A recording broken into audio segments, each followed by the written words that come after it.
Hello everyone, this is Mohammad Umair और स्वागत है आज के एपिसोड में जहां हम करेंगे न्यूज़ की बात एजुकेशन के साथ। आज से कुछ महीने के बाद बिहार के विधानसभा का इलेक्शन होने वाला है। फिलहाल अभी इस इलेक्शन की डेट तो नहीं आई है, लेकिन ये अटकलें लगाई जा रही हैं कि हो सकता है कि अक्टूबर या नवंबर के महीने में ये इलेक्शन करा लिया जाए। लेकिन उससे पहले ईसीआई यानी कि इलेक्शन कमीशन ऑफ इंडिया ने बिहार में इलेक्टोरल रोल रिफॉर्म यानी कि मतदाता सूची का अपडेशन चालू कर दिया है। क्या होता है ये इलेक्टोरल रोल रिफॉर्म, उसके लिए कौन कौन से दस्तावेज मांगे गए हैं, उसके बाद जब ये मामला सुप्रीम कोर्ट में गया तो सुप्रीम कोर्ट ने इस पर क्या जवाब दिया, जानेंगे इस पूरे मामले को इस एपिसोड में। इलेक्टोरल रोल रिफॉर्म का बेसिकली मतलब यही होता है कि मतदाता सूची को अपडेट करना।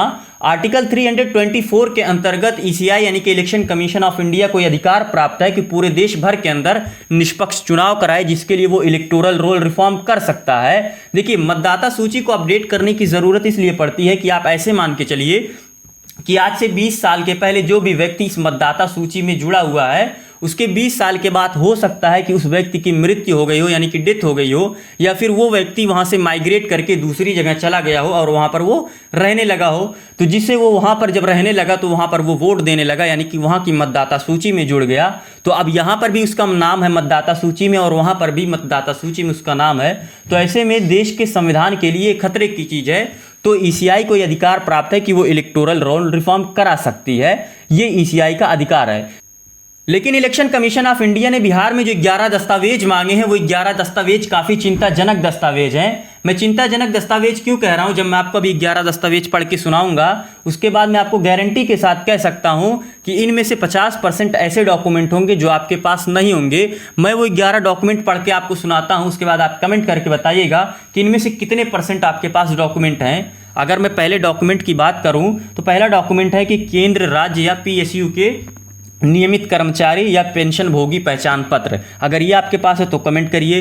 दूसरे डॉक्यूमेंट की अगर बात करें तो 1/7/1987 से पहले कोई भी पहचान पत्र या प्रमाण पत्र। उसके बाद अगर तीसरे डॉक्यूमेंट की बात करें तो जन्म प्रमाण पत्र। चौथे डॉक्यूमेंट की बात करें तो पासपोर्ट। पांचवें डॉक्यूमेंट की बात करें तो मार्कशीट। छठे डॉक्यूमेंट की बात करें तो अस्थायी निवास प्रमाण पत्र। सातवें डॉक्यूमेंट की बात करें तो वन अधिकार प्रमाण पत्र।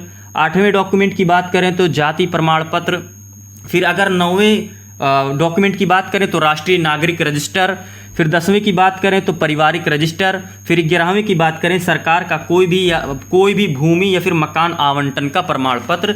इन सारे 11 डॉक्यूमेंट को आपको देने होंगे। आप कमेंट करिए कि आपके पास कितने इनमें से डॉक्यूमेंट हैं। हो सकता है कुछ लोगों के पास हों, लेकिन जो बाढ़ वाले एरिया हैं, जो बाढ़ प्रभावित क्षेत्र होते हैं, क्या उनके पास ये सारे डॉक्यूमेंट होंगे जिनके घर के घर बह जाते हैं। उसके बाद जब ये मामला सुप्रीम कोर्ट में गया तो सुप्रीम कोर्ट ने इस पर स्टे नहीं लगाया, लेकिन कुछ सुझाव दिए। सुझाव क्या दिया कि भाई सबसे पहले आप तो वोटर आईडी कार्ड नहीं मान रहे हैं। ये वोटर आईडी कार्ड जो कि इलेक्शन कमीशन ऑफ इंडिया खुद जारी करता है, वो इसको नहीं मान रहा है। क्यों नहीं मान रहे हो भाई? आपको तो मानना चाहिए, तो आपका दिया हुआ है। उसके बाद होता है आधार कार्ड। अगर इस इलेक्शन कमीशन ऑफ इंडिया के कार्ड को अगर आपको पाना है तो आपको आधार कार्ड देना होता है। आप आधार कार्ड नहीं मांग रहे हैं। आप निवास प्रमाण पत्र ले रहे हैं लेकिन आप आधार कार्ड नहीं ले रहे हैं, जो कि मैं आधार कार्ड देके बनवा सकता हूँ। मुझे जाति प्रमाण पत्र बनवाना हो, मैं आधार कार्ड से बनवा सकता हूँ। हर जगह आधार चल रहा है, तो आप आधार क्यों नहीं ले रहे हैं?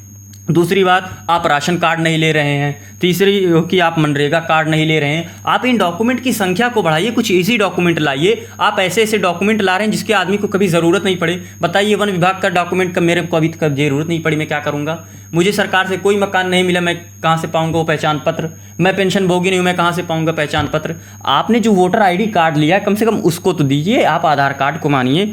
उसके बाद सुप्रीम कोर्ट ने यह भी कहा है कि आप जो टाइम दे रहे हैं वो टाइम भी बहुत कम दे रहे हैं। आप 1 महीने का टाइम दे रहे हैं कि 1 महीने के अंदर आपके यहाँ BLO 3 बार आएगा, उसके बाद आपसे डॉक्यूमेंट मांगेगा। अगर आप डॉक्यूमेंट नहीं देंगे तो आप मतदाता सूची से नहीं रहेंगे।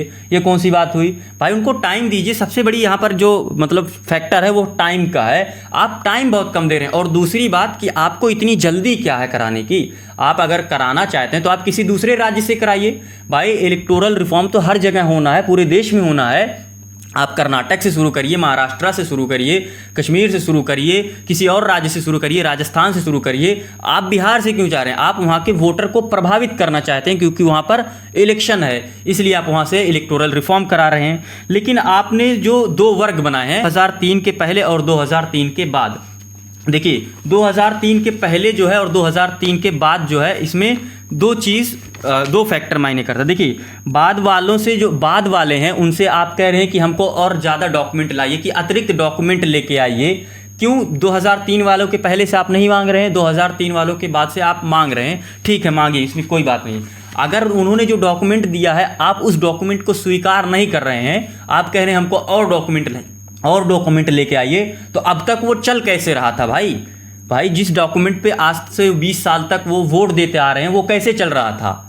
आपको नहीं मानना चाहिए। और दूसरी बात कि आपने जो वर्गीकरण किया है, ये वर्गीकरण या संवैधानिक है, क्योंकि संविधान में वर्गीकरण का कोई रोल यानी कोई अनुमति नहीं है। लेकिन आप वर्गीकरण की अनुमति अगर है भी तो उसमें दो तरह की वर्गीकरण की अनुमति है, कि मतलब उसमें ये होना चाहिए कि आप कर क्या रहे हैं उसमें अंतर स्पष्ट होना चाहिए, और दूसरा कि इसमें लक्ष्य स्पष्ट होना चाहिए कि आप जो क्या कह रहे हैं, इन दोनों के वर्गों के बीच जो डिफरेंस कर रहे हैं उनमें भाई अंतर क्या है, क्यों कर रहे हैं, और दूसरा कि आपका इसको अंतर करने यानी कि वर्गीकरण करने का लक्ष्य क्या है। इस मामले में दोनों नहीं है, तो भाई आप जब इसका आपका लक्ष्य ही नहीं है तो आपने ये जो वर्गीकरण किया यही अविसंवैधानिक है, यानी कि आर्टिकल 14 का उल्लंघन है।